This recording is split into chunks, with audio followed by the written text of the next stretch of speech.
more good news from our beloved Nikki Haley. I think we've all got an immense crush on Nikki Haley at this point.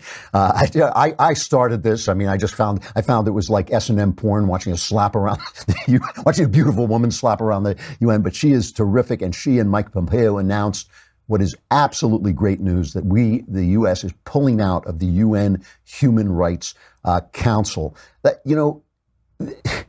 I love these things that have these names, right? Names are important, right? Like, zero tolerance. What is that? Well, it's obeying the law, so it's not really zero tolerance. It has nothing to do with tolerance or zero. It has to do with obeying the law.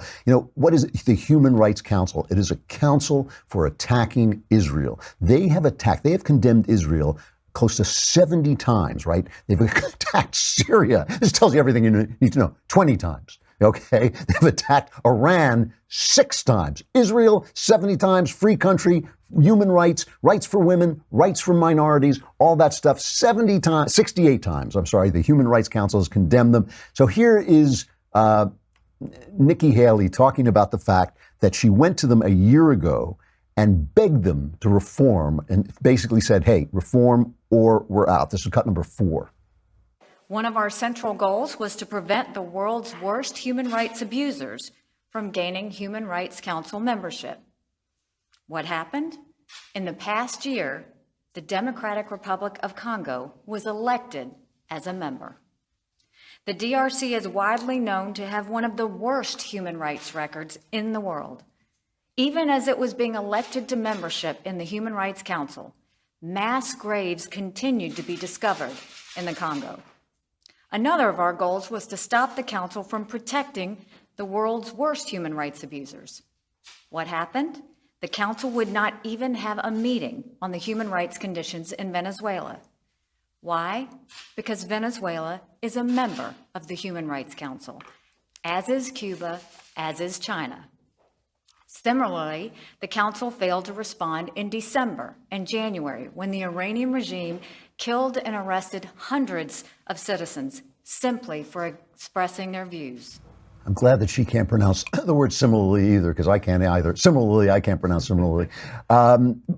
And then she goes off on the Israel thing, and this is so important. I mean, this is a bulwark of Western civilization out in the Middle East, and that's why the left hates it. They hate it because they hate themselves. They hate the West. They hate the freedom of the West. They hate the freedom that it gives ordinary people, those people that they don't know and don't like and never see and despise in flyover country. Here she is talking about the Human Rights Council on Israel. There is the matter of the chronic bias against Israel. Last year, the United States made it clear that we would not accept the continued existence of Agenda Item 7, which singles out Israel in a way that no other country is singled out. Earlier this year, as it has in previous years, the Human Rights Council passed 5 resolutions against Israel, more than the number passed against North Korea, Iran, and Syria combined. This disproportionate focus and unending hostility towards Israel is clear proof that the Council is motivated by political bias, not by human rights.